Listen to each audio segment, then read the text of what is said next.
righty, so it's about 3:01. I'm just going to go ahead and get started just so we can get through things and have some time to hear from you guys, have a little interaction, and also listen to me talk a little bit, but I also want to hear from you guys intermittently during certain parts of this. So everybody, sorry, didn't know what I was saying. Welcome back, everybody, to the PCA and HCCN Professional Development Series. I'm Suzanne Spear. I am the Senior Director of Workforce Development here at ACU, and just really glad that you guys are taking an hour with us. I know that our time is really precious, and so appreciate you guys spending this time with us. We hope you find it valuable, that you're learning something and you're able to really take some of this information and go back and really utilize it with your health centers to help guide them with their workforce, all the things that are going on with workforce with them right now.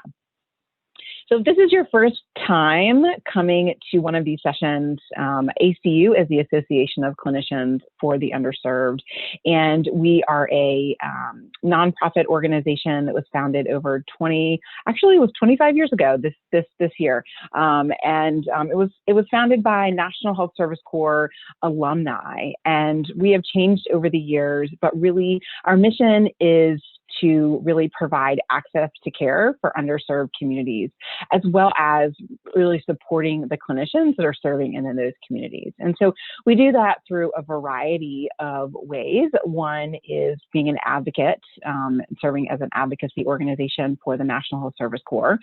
We develop tools and resources and trainings on various topics. We have a suicide safer care training program that focuses on prevention for providers, as support and prevention for providers.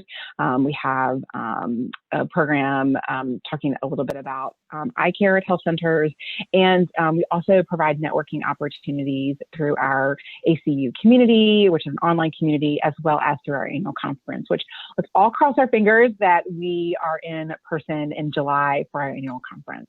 So stay tuned for some more information on that. ACU has, as I mentioned, a bunch of different programs, and one of those is the STAR Center. So the Solutions, Training, and Resources for Recruitment and Retention is a national training and technical assistance partner through the Bureau of Primary Healthcare, and we develop tools and resources that are free to you guys, as well as health centers, to help them and your clinician and overall recruitment and retention efforts. You guys are so lucky today because you have the entire STAR Center staff at your disposal. And so we have Mariah, and she's running our tech and making sure that everyone is in this room, this virtual room together.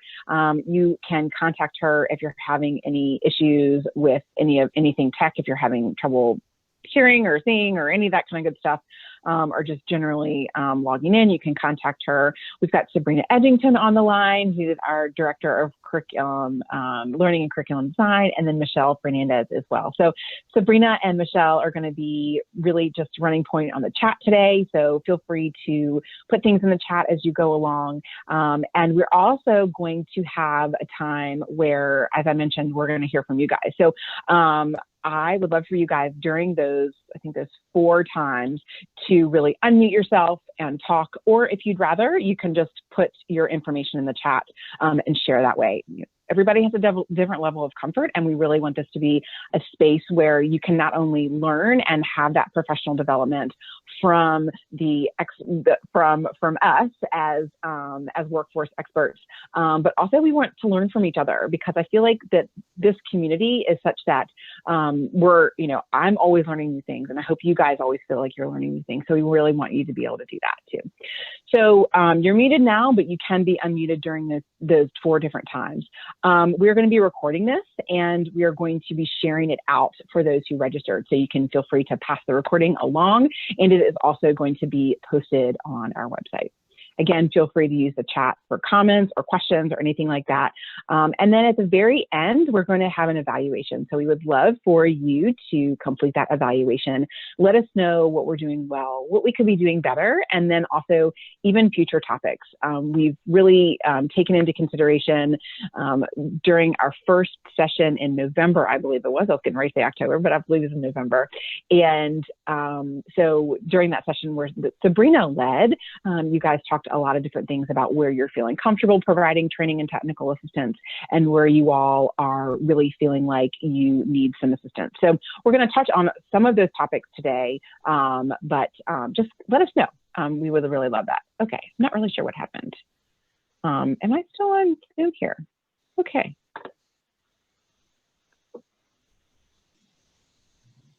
Suzanne, I can see you're just frozen.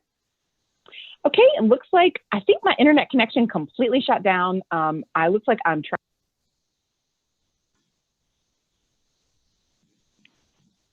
Okay, can you guys hear me again?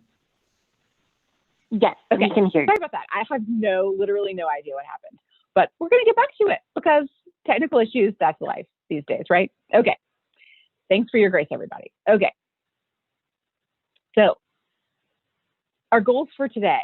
Yes, our goals. So we are going to be breaking down, last time Michelle and I presented a lot of information about strategic planning and also about the overall recruitment and retention template. And so what we're going to be doing in the next 2 sessions are breaking it down to the retention section, which we're going to be doing today. And then next month, we're going to be talking about the recruitment section. And the goal of these 2 sessions is to really get you familiar and comfortable with each one of these topics so that when your health centers are going through them and focusing on each one of these sections, that you can have some ideas, some information, and really help guide them throughout the section. So again, feel free to ask some questions, and we would be happy to answer those questions as we go along. After this as well.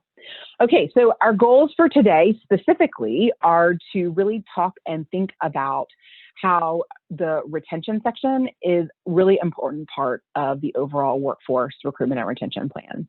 We're also going to take a look at some of the tools and resources to assist health centers in their efforts in developing that comprehensive workforce plan. We have a lot of them, and I know you guys know you know a lot of them, but it's always good to just sort of edify you guys on those and what specifics could help with each section. And then we also want to hear from you guys about different health center successes in the area of retention. And so again, I mentioned the peer learning aspect of it. I think it's always so important to do that. And I hope it'll make it more fun for you guys to share what your health centers are doing, and equally fun for you guys to hear about what what is working for other health centers around the country. Okay, so this is a slide that Michelle put up last week, and I wanted to reuse it this week or last month, I keep saying week, last month. But really, when we think about retention, and the reason that we put it before recruitment in our plan is because one of the best ways to minimize your need to recruit is your ability to retain your staff. And that is so vital. It's vital because recruitment is expensive, and it's also important for continuity of care, for your teams, for a whole host of things. It really is important. Your health centers are not going to retain every single person that walks in their door. We know that, and it's not really meant to be that way. But anything that they can do to help retain their staff, especially during this global pandemic, and frankly beyond, it is important for a lot of different reasons. So we're really going to talk a little bit about retention today, help you guys understand sort of the building blocks of a retention plan so that you can help your health centers understand these things. When we break these big topics up, HRSA gives us these big, huge initiatives, and sometimes we feel daunted by them. But hopefully the goal is by the time you finish today and you finish this series, you'll feel like you have some information to help your health centers with these really specific topics. So when they come to you, you can really feel like you're in it to win it, and you can answer their questions and then direct them to the right places. Excuse me. So I put this up here because I feel like when we think about recruitment and retention, it's like this linear thing, right? It's like step by step by step. When really, it's really a cycle. It's all about, like one doesn't necessarily come before the other. They just really kind of feed into each other and they go in a cycle. So as you're thinking about this, even though you have to put certain things in a certain part of this template, and when your health centers are doing that, they put it in one category or another. They really have effects on one another. And really, I really probably should have put arrows on both sides, right? So, but didn't do that. So really one affects the other. And as we're thinking about these things, a lot of these things have effects on your recruitment. So even though we're trying to retain our health center staff, right? And that's what we're talking about today. Most everything that we talk about today could be applicable to the recruitment. But hopefully by listening today, you get a better idea of the retention side. And so then when you talk to your health centers about it, they can start to understand not only the retention, but then see the bigger picture of how everything also affects recruitment as well. Okay, so when we think about retention, ultimately, we're going to go, and as we get into this today, we're going to be talking about the building blocks for a retention plan, and we're going to go through 4 different categories. But ultimately, once we have those building blocks, and once your health centers have those building blocks of retention, they are really going for a culture, right? So their culture of retention is what is so important at your health centers. And so when you're talking to them and when you're doing training and technical assistance, really the goal here is to build a culture of retention. It's not just like to check off the box, right? It's not just that they need to, that they need to do these things because they have to. I mean, obviously they need to for their, in order for their 330 grant, and you guys need to do it because that's what the HRSA asked you to do too. But ultimately, if you build this culture that is engaged and it involves everybody, and that two-way communication between managers and staff and leadership and staff and everybody, so they'll feel part of it. It's also consistent, so that it is something that is done for everybody and that no one feels left out, that for every position, for every team, another one I know that is really big for you guys as PCAs is different locations, right? And so you might have a health center that has 10 locations, and some of them are rural and some of them are urban, right? So you want to make sure that when you're talking to them about these things, that they're putting retention and recruitment measures into place that are consistent throughout their entire team and staff throughout all of their locations. It's also positive. So overwhelmingly, people want to come to work and want to stay at somewhere that's positive, that it makes them feel good about what they're doing. They're focusing on, the wins and the progress and, moving towards being better and all of those things. It's also positive. And finally, it's transparent. So many things that a lot of where the breakdown in communication happens and you don't get that engaged culture is that people don't feel like leadership is being transparent. Sure, there's some things that they can't talk about, but overall, you really want your health centers to share as much as they can. So some health centers do a really good job at this, and some are, maybe that's where they could improve. So think about when you're talking to them about these overall processes, that really they're ultimately going for that engagement culture, that positive culture focused on retention. It's one of our 8 core components of a robust health center workforce. And so as you think about this, these building blocks come and, ultimately you're going to have this really engaged culture focused on retention. Okay, so the building blocks I just talked about are as follows, and these are all in our recruitment plan template, as well as the instructions, which obviously just goes a little bit further into those things. But so here we go. So today we're going to be focused on a couple different categories. And so here there are 5, but really I'm going to blend it down to be 4. So we're going to first talk about mission and how mission affects everything that health centers do and what effect it has on retention. We're also going to talk about compensation and benefits. That is one big one. You guys told us that you wanted to talk a little bit about that. So we're going to talk about it today, and we're going to give you guys some resources to help your health centers with compensation. It's a vital part of everything that health centers do as an employer and as employees, right? Compensation is important. We need to be able to pay our bills, but it really goes much further than that. And we're going to talk about that today. We're also going to be talking about work schedule and how work schedules can really play into the role of retention and also recruitment, by the way. And you guys, as we talked about, it's really that cycle and things affect one another. And then career path. So how do folks get, when they start at an organization, at one of your health centers, how do they, is there a path for them that, if they stay there for a long period of time, what can they do in their role to grow professionally at your organization so they don't just end up leaving? So, all right, here we go. Let's dive in. So first, we're going to focus on mission. And honestly, when we think about mission, we really want to get through to our health centers that we need them to align their mission in everything they say and everything they do, right? Again, so we want not only their retention plan, but their recruitment plan as well. So thinking about mission, it's important that what they say aligns with what they do. So if they say that they are, committing to, serving everyone and, being there for the underserved, but yet they are,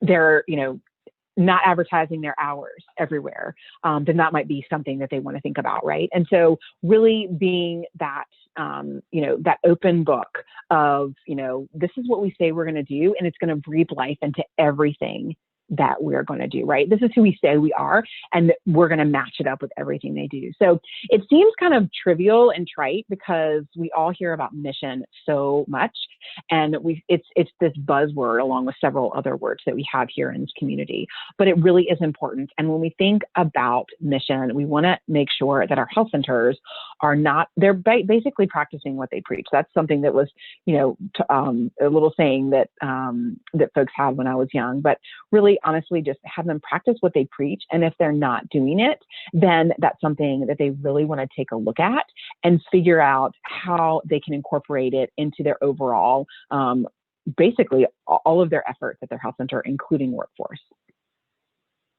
So when we think about mission and retention specifically, it goes, as I mentioned, it really honestly, it goes into everything that we do at working with underserved populations and working with health centers, right? So their hiring practices should really think about or really encapsulate their mission. The way they treat their employees and the way they engage with their employees should also match that mission. And again, that overall culture, how they are creating that vibe, that feeling, that just overall, just who they are and what they're about, their culture really should reflect the overall mission of their organization. And I know not only health centers, but also you guys probably have, PCAs probably have mission statements as well. And so, there's something to think about. If, is this policy does it align with our mission and those type of things? So as you're doing training in TA with your health centers, think about how folks can align their mission with everything that they're doing at their health center, because honestly, it's really going to make a difference. If we're treating people the way we want to be treated and also treating people the way that, frankly, we say we're going to treat people, that's important. So, just think about that as you're doing your training and technical assistance as it relates to all of these retention practices. Okay, so as we just talked a little bit about hiring practices, so interviewing for mission, this is a huge one when it comes to your mission, right? So interviewing for mission is the first place where you can really figure out whether or not they're going to be a good fit for your organization. Do they have the experience you need? Do they understand the patient population that you serve, and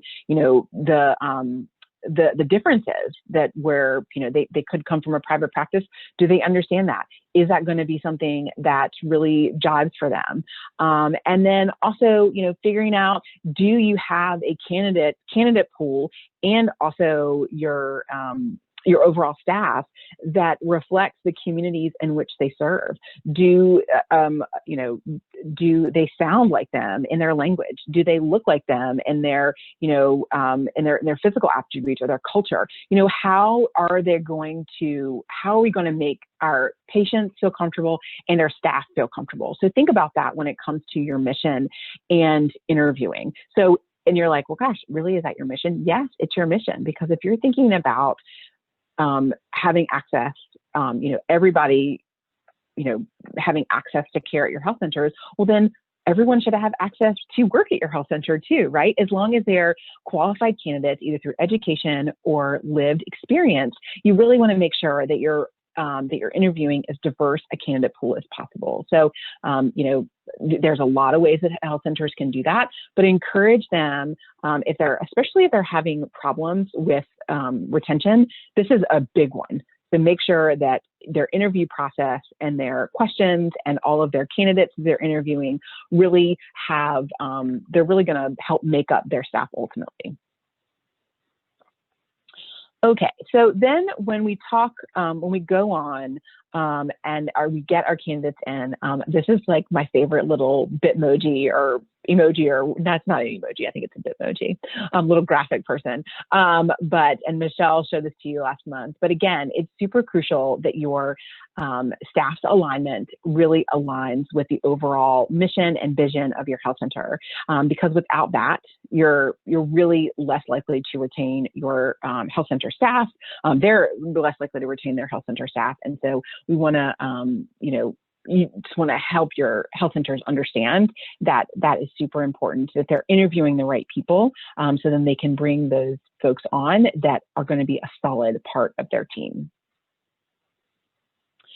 Okay, so you might be thinking, okay, besides your hiring practices and besides, the whole interview process, what can health centers be doing to incorporate mission into their overall retention efforts, right? So their compensation program, bonuses, those type of things, we're going to talk a little bit more about those. You can incorporate your mission into that. And when we talk about really the money aspect of it and bonuses and all that, it is really, when you think about, treating people, equally and all of that has to do with mission. And so that's super important when it comes to how we compensate people too. So think about that as it comes to mission. Recognition opportunities, another great thing. If they are, living out the mission and values of their organization, are you calling them out in a good way? Are you giving them recognition at a staff meeting? Do you have an email that goes out that has a staff member of the week or the month? Those type of things that they can be doing to really help with the recognition of the employees. And again, all of this is making people feel good about what they're doing, right? We want people to, obviously, health centers are businesses and they have to keep their doors open. But if you can help people feel good, and if health centers can really help people feel good about working there, it's important for them. Also, some things that we're gonna also talk about professional development a little bit more in depth. But again, incorporating that mission, building the best possible workforce that you can, that health centers can, is really important in the overall retention effort. And all of this, you can really breathe your mission into everything that they do. And so, if you're doing, one-on-one or even just training, challenge them. How are you incorporating your efforts? Are you putting your mission on your job description or your advertisement for a job? Are you talking to them about it during your interview process? How are you helping them really carry out those values every day? All those type of things. So encourage them to be creative when it comes to incorporating mission, because if they do that, it's really one of those building blocks to the culture of retention. Okay, so wanted to hear a little bit from you guys about strategies on mission. So what have you heard that your health centers are doing to incorporate mission into their overall retention effort? So, it could be a hiring practice. You would say, Suzanne, that's recruitment. But really, honestly, if you hire the right people, then they're going to stay. So you can either unmute yourself or you can put it in chat.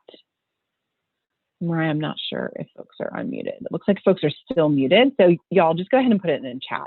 Do you know if health centers are putting their mission in their advertisements? I just heard somebody. Feel free to speak up. Okay, and if you're not talking, feel free to mute yourself again. Okay, do you know if they're putting it in their advertisements? Are they doing recognition programs? Are they, okay, they are not. Just heard Judd saying that. Okay, maybe that's something that, you know, when we're talking to them about, you know, either their recruitment or their retention efforts, that, you know, that might be something that they want to do, right? Because, and this is not to shame our health centers, right? This is not about like, you're not doing this right.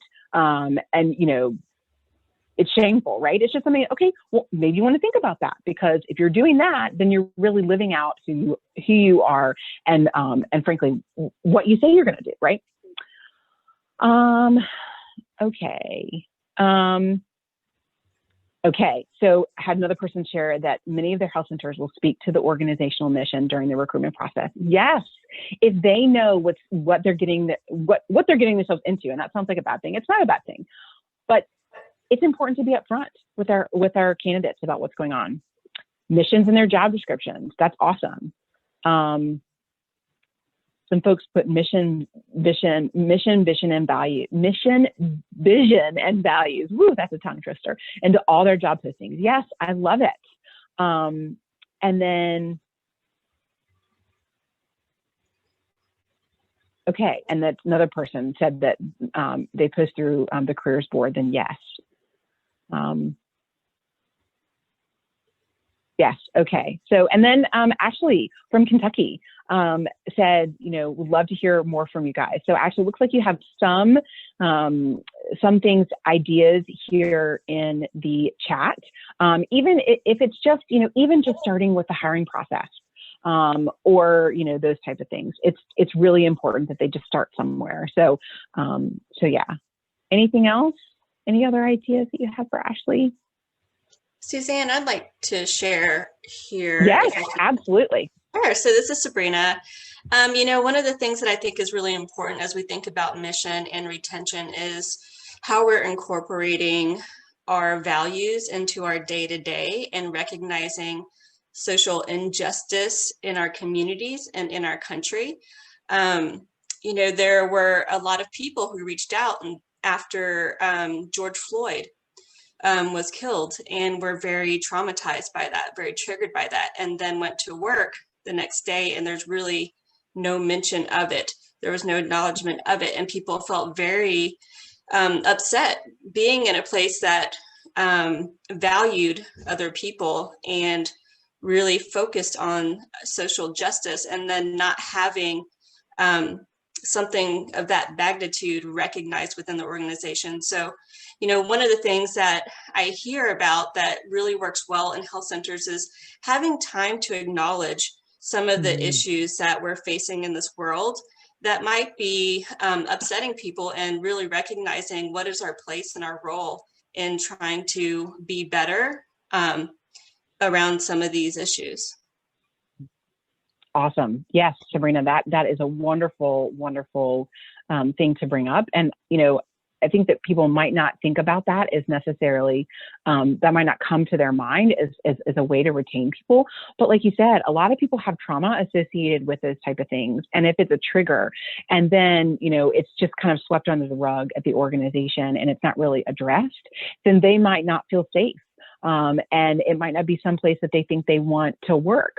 But instead, you know, if those type of things are really recognized and brought out, and just like people are given a safe space to think and talk about it, that, you know, it's just really important to really create that culture, that safe culture of retention. And again, you might not think of it as a retention, especially what Sabrina just said, but it absolutely is 100% a part of retaining our health center workforce. So thank you so much for bringing that. Yeah, and I think, you know, the key thing is, you know, making sure that your mission statement is not just words on your website, or words in your employee handbook, but making sure you're living that and really epitomizing those values within your organization, because that's why people are there. Yes, absolutely. Really talking the talk and walking the walk and talking the talk. I think that's awesome. Thank you for that, Sabrina. Super, super important. So, Natalie from California actually just asked if we could put all these into a promising practices document, and we will absolutely do that. We will take them out, extract them from the chat, and make sure that we have them for you guys. All right, so mission. And again, so like Sabrina was saying, it might not be something that you would think about, you know, as a way to retain people, but it really is. Okay, next, compensation and benefits. This is probably the first thing that comes to mind, or one of the first things that comes to mind when we talk about retention, right? So compensation and benefits. How are folks being paid? Number one, like what's their paycheck? And then what are all of the other benefits that come with them, whether they are monetary benefits or just other benefits that come along with working at a place. So when we think about the overall compensation program that a health center has, there are three different areas or ways that we want to think about a compensation program. And when we think about compensation, we mean compensation benefits, right? It's just kind of an umbrella term. Okay, so we want to make sure that a health center compensation program is sustainable, that it's not just, you know, a one-time thing, that year after year, month after month, it can be sustained. And that, you know, if you add a benefit, are you going to be able to keep doing it? Are you going to be able to do it for everybody? That brings in that equity piece, right? So make sure it's sustainable. Is it effective? Are you paying people enough? Are you giving them as your sort of menu of all of the benefits? Are your benefits benefiting them? People, are they effective? Is it something? Is your program making people want to either come work for you or stay there, right? And it's not necessarily always the paycheck at the end of the day, but do you have enough vacation time? Are you making sure that that people really even care about certain benefits? Do you have a benefit that is costing you something that people don't really take advantage of it? All of those things. Make sure it's effective. And then equitable. As I mentioned, you want to make sure that as much as possible, you keep all of your benefits equitable, and also your compensation or health center's compensation equitable, right? So if you have somebody who, is coming in and, you have to hire them at a certain, certain place, but then a person of their same job description is making way less because they started, 20 years ago, then raising that person's salary up. You really want equity is super important, just like it's important with the folks that you hire. It's important that we have, compensation is equitable as well. So these three things: sustainable, effective, and equitable. That is like three things that if someone came to you and said, we can't keep people, we can't hire people, like what's going on? We'll say, look at your overall compensation program. Is it sustainable? Is it effective? And is it equitable, right? And so that's really simplifying things, but when you get down to it, we really need to simplify things, right? What do we need to do to help keep people at our health centers, and frankly, also to get them there, to hire them. And when we think about compensation as an overall really strategy, that overall umbrella of compensation. And we think about finances, right? And finances is the one that we think about immediately, which is your take-home pay, and then other things like PTO and stuff like that. Obviously, it has a financial impact, but it also has an impact on our work-life balance. So you want to ensure that you are able to help your staff, or health center staff rather, really make sure that they have enough time away, that they have enough time away from the office, or health center, and they have enough time away from their computer, right? So you're getting away from that pajama time, if you will, that is working on charts and things like that at home. So really allowing them to really sever, to really cut it off when their working hours are over, or when they leave the health center and their home, and they can spend time with their families, their loved ones, their friends, all that kind of good stuff, and just get some time away. And then recreation opportunities, right? Again, goes into that time off piece, those things that those other benefits that if you live in an area that has an amusement park that you can, that health centers can give them memberships to, all those different things. The compensation strategy, just like we're thinking about mission, really can stretch your health centers to think broadly. I want you to start thinking about how your health centers do this, because I want you to share it in a little bit. There are a lot of ways that health centers develop their overall compensation benefit strategy, and some of them are out of the box. And I will say this, I want you guys to share them in just a minute, so be thinking about it. But remember that health centers need to customize their benefits, especially a compensation. Yes, I mean, that's important, but their benefits, especially because benefits is such a broad term and idea that, what works for one health center might not work for the other, but at least we can get ideas from each other about where to start if we're not currently doing some things. Okay, so speaking of that, what compensation and benefit strategies are your health centers using for their retention efforts? What things are they, obviously we're not going to ask what they're paying people, but how are they using their overall compensation and benefits package to help retain folks? Or put it another way, what kind of benefits, what creative benefits are they using to retain their staff? What has been especially helpful that you've heard of that health centers are that are doing, that are creative, that are fun, and frankly, that are just working? Because that's important, especially now during the pandemic. I think a lot of people are getting creative with their compensation and benefits. So I'd love for you guys to put that in there. And again, we'll extract these out and put them in a best practice document for you.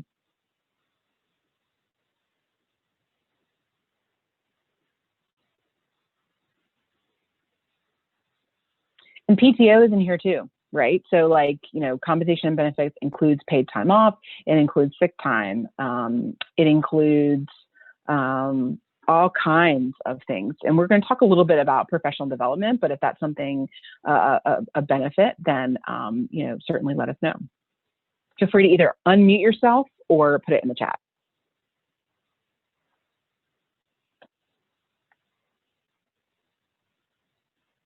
I know you guys have health centers that are doing some awesome things in this category.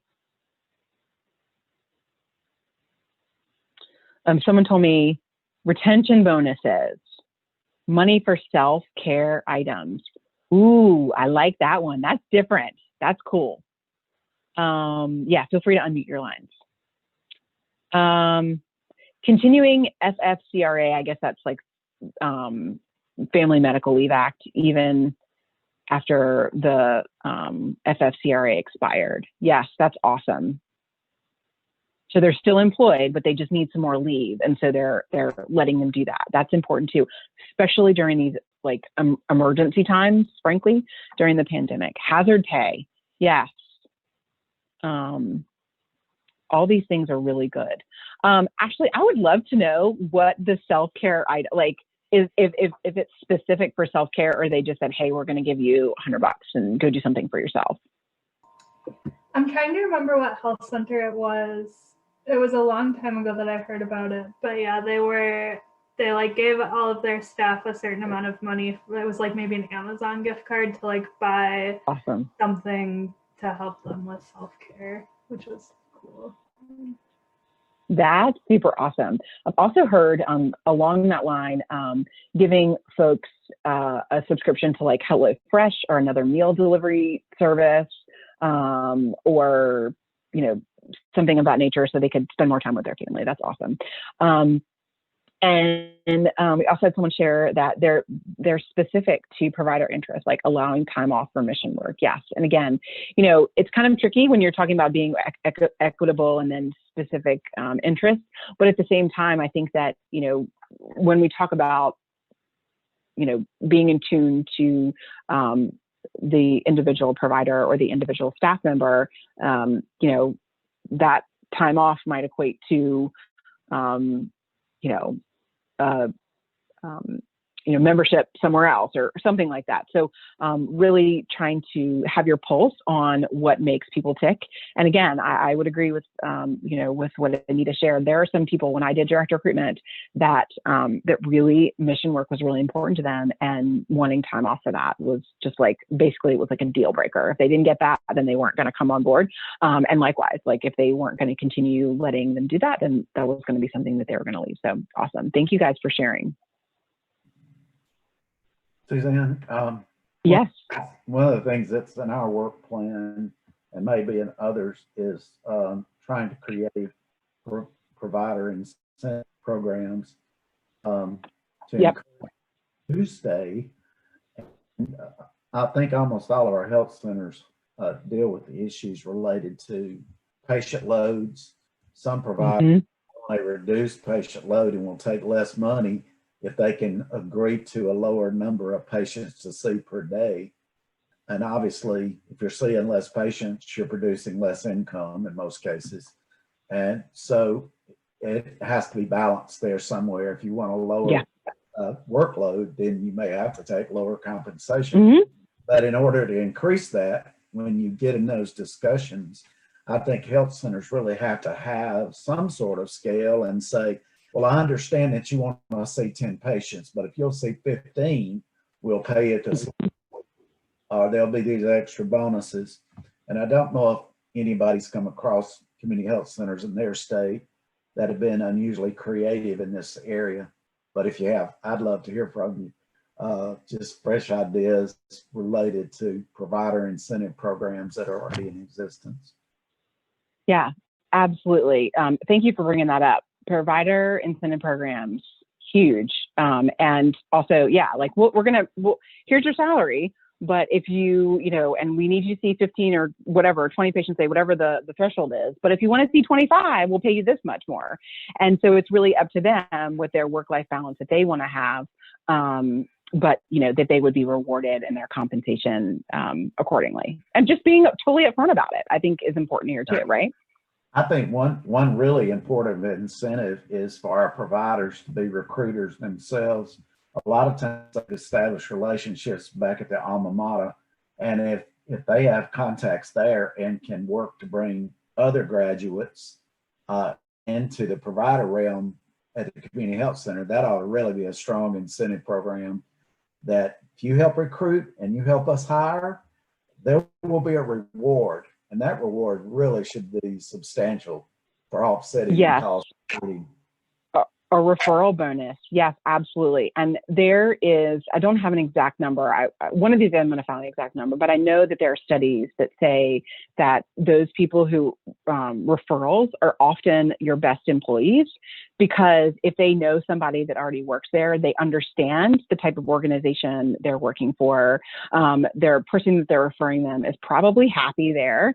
And so, it's really a win-win, because you get, health centers get really great new staff members, whether it's provider or other staff. And then the existing staff member, whether it's provider or otherwise, gets a bonus. So that's awesome. I love that. Thank you, Wayne, for those two awesome ideas. Great. Okay. And also too, I wanted to mention here, the STAR Center has a compensation self-assessment to help health centers screen their overall compensation program structure. So not what you're paying people, but their overall compensation structure. So if you get a question on that, we do have that tool there, and perhaps one of maybe Mariah, if you could find that and put that in there, that would be awesome in the chat. Okay, you guys, let's keep moving. So retention, work schedules.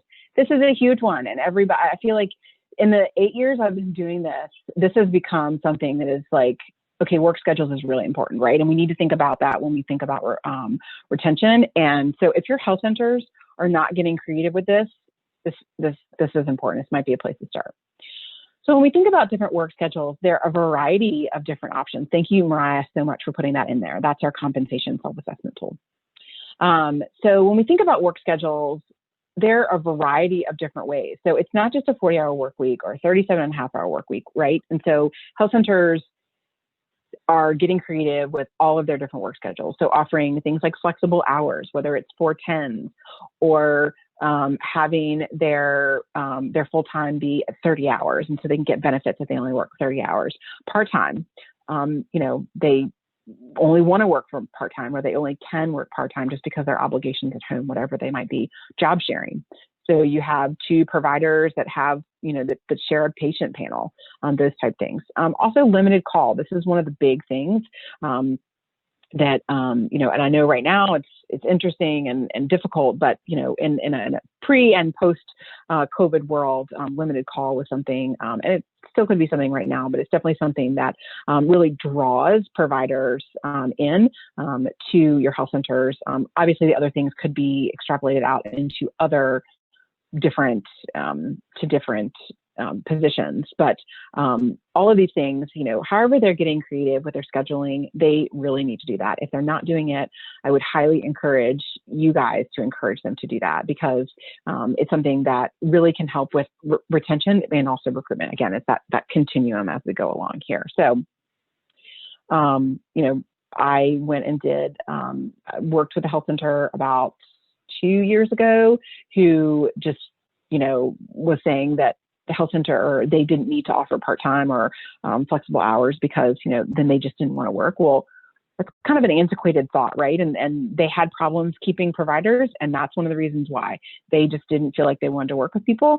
And in most cases, I won't say in all, but in most cases, it's really important to be able to provide those flexible work schedules through hours or part-time or anything that they have, because folks really feel like, so they can have that work-life balance, so they can have that life outside of work. So how have you guys? Yeah, please. I just wanted to add, how you mentioned about the work schedules. There's also a big sort of generational connection to that as you're recruiting in newer providers, newer clinicians. There almost tends to be more of an expectation that is an offering that will be there. I also wanted to mention the same thing with mission, of how much the newer generations coming in really connect with mission. Mm-hmm. So looking at all these things in order to have proper retention is really important as you start seeing the shift that's going on with, who's coming into the workforce and who's moving up in the workforce.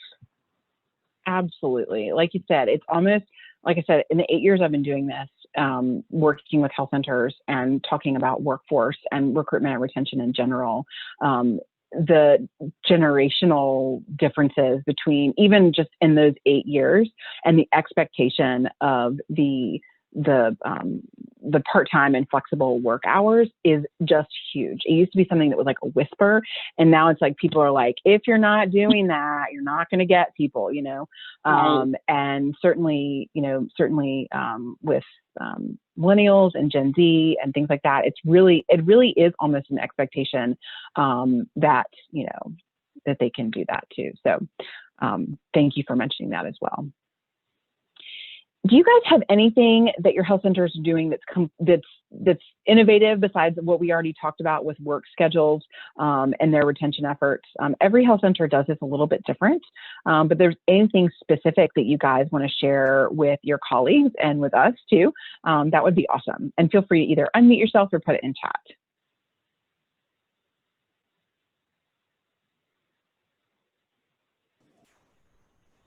And from what Anita just said, also work schedules about time off for mission, same thing. I mean, that's part of the work schedules too. I mean, it's a benefit, but it's also work schedule. So then being flexible with, making sure that they have coverage for them to take that time off. That's a little bit of both. That's scheduling and benefits too. So awesome. Well, you guys think about that. Yeah. Oh, this is Isa. Yeah, Hi, Isa. I wanted to chime in and share a conversation that I had with a couple of health centers a while ago that I thought was pretty creative when it came to schedules. They've implemented like a rotating schedule where some part of their staff have to be or working remote, and while the other half are in the clinic. So for their medical assistants, it's not the case that they can allow all medical assistants to work from home. So they're doing this rotational basis. So I thought that was pretty creative. They've done that with their clinical staff, but it's mostly with administrative staff where their HR team, so if someone has to be on site, they'll have them rotate.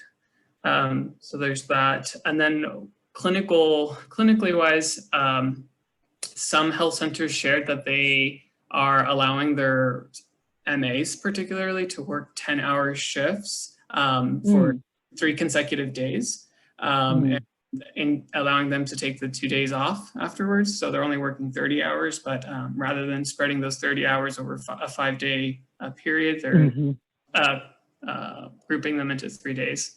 So I thought those two were creative, but wanted to share those. Yeah, now that's awesome. Thank you for sharing that, Isa. Are they considering those 30 hours? Is that full time? They didn't make the distinction as to whether they employ full-time or half-time, but the conversation was that the medical system requested that and they were able to accommodate it. So yeah, that's awesome. And I bet you that, they might not, that MA might not stay forever, but I bet you they'll probably stay for longer than if they were going to leave.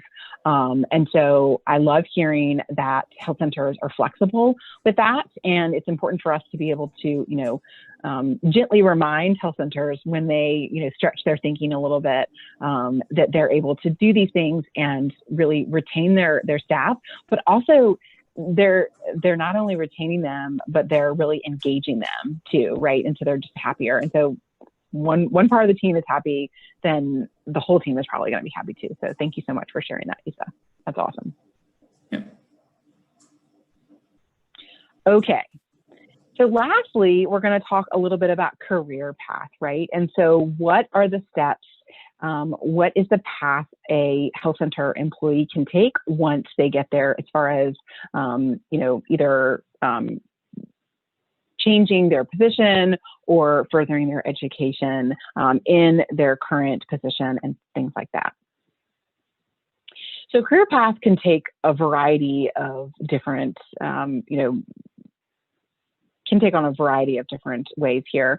So we're going to talk a little bit about training, how we can train folks in their careers, how they can take on special projects, and also financial support in order to support their career path. So when we think about training, a lot of health centers are already doing this, right? And so when health centers think about how they are going to be helping their staff engage in their current position, or frankly beyond, have them help their staff by having someone in HR or someone that is, in some sort of managerial position, really provide that career path counseling. What is available to them?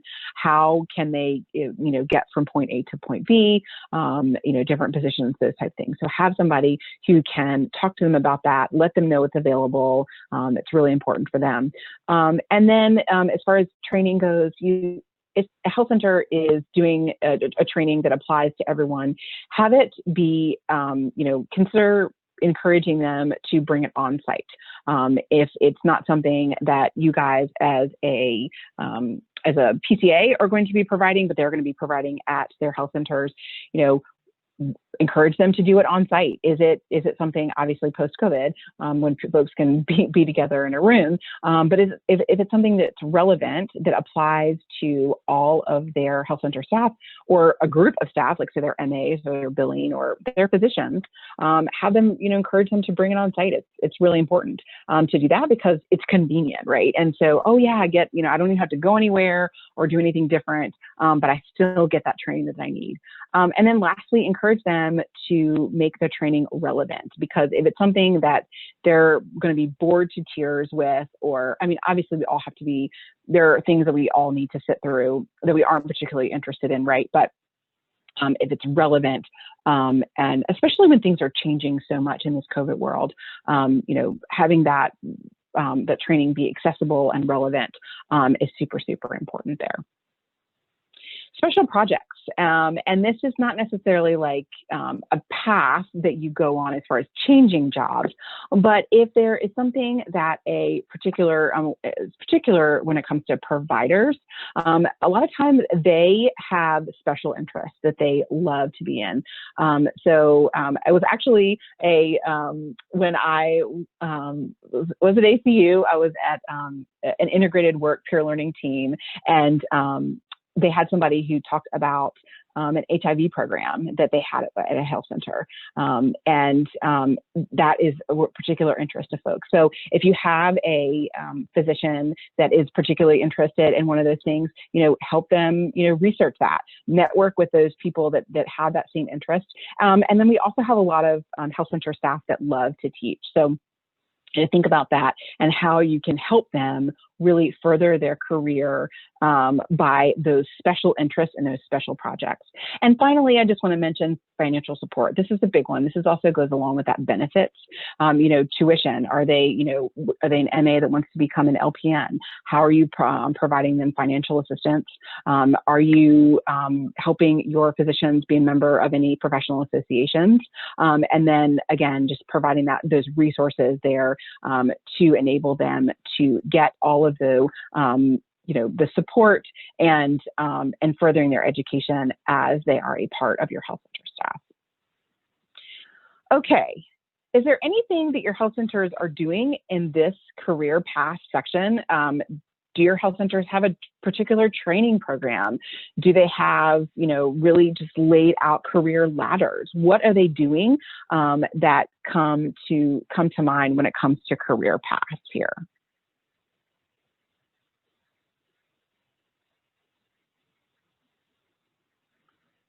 Some health centers might have training programs. They might have, you know, medical assistant training programs. They could have any number of things. They could, you know, serve as a, you know, they could in the mental health and behavioral health, they could bring someone on and help them get their the rest of their licensure. Judd said MA career ladders. Yes, this is a big one. It's a big one because health centers have a hard time recruiting and retaining them. And so if we're training them at our health centers, they're able to retain them too. Health IT training program. That's awesome. Hadn't heard of that one, actually. So that's awesome. Wonderful, wonderful examples. Okay, well, you guys keep putting them in chat. And in the interest of time, I'm going to keep going and talking about our resources. So we talked a lot about different things in regards to retention today, but we have a whole host of resources. You guys know that we have our template and all the tools that go along with that, especially the instructions booklet.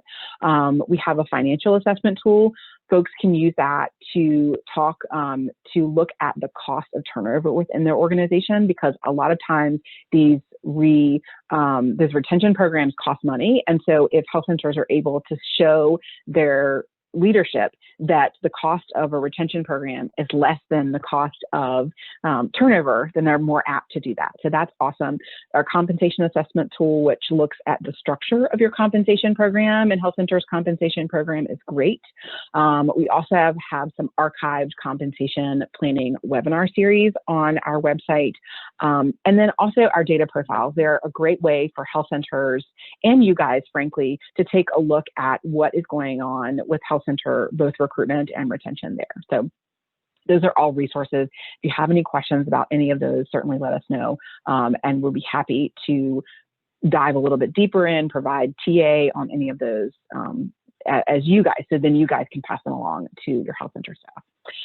And real quick, I just want to share that Ashley mentioned as far as career ladders, that they give an allocated number of dollars for continuing education, focusing on specific positions, but at least give some money for all staff. That's awesome. Again, that's that equitable piece, right? So, so Ashley, kudos to that health center for doing that. That's awesome. Okay. we had a full hour, but are there any questions as we go along?